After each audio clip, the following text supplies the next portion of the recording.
আসসালামু আলাইকুম বন্ধুরা, সবাই কেমন আছেন?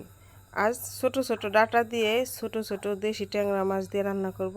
আর মাছ রান্না করার জন্য আমি নিয়েছি পেঁয়াজ কুচি, কাঁচামরিচ কুচি, হলুদের গুঁড়া, মরিচের গুঁড়া, ধনিয়া জিরার গুঁড়া, লবণ আর তেল দিয়ে হাতে মাখিয়ে এই তরকারিটা রান্না করব। আর এই তরকারিটা হাতে মাখিয়ে রান্না করলে খেতে অসাধারণ লাগে, অনেক ভালো লাগে। তো এই দেখেন ছোট ছোট দেশি ট্যাংরা মাছ, এগুলা দিয়ে হাতে মাখিয়ে এই যে মাখা শেষ। এখন আমি দিয়ে দিব কিছুটা পানি, কারণ পানি দিলে আলু আর ডাঁটাটা সিদ্ধ হবে। আর একটু চাপা চাপা, মানে একটু শুকনো শুকনো ঝোল, মানে অল্প অল্প ঝোল থাকবে, তরকারিটা খেতে দারুণ লাগবে। এই যে মাটি চুলায় বসাই দিলাম। আর মাটি চুলা তরকারি কিন্তু খেতে এমনিতেই ভালো লাগে। এই যে দেখেন তরকারিটা আমার পড়াই হয়ে গেছে, এখন আমি নামাই নিব।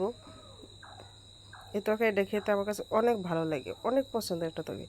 এই যে গরম ভাতের সাথে এই যে তরকারিটা নিলাম, খাবো, খেতে অসাধারণ লাগে। আর কারা এরকম ট্যাংরা মাছ ডাঁটা দিয়ে ঝোল খেতে পছন্দ করে কমেন্টে জানাবেন।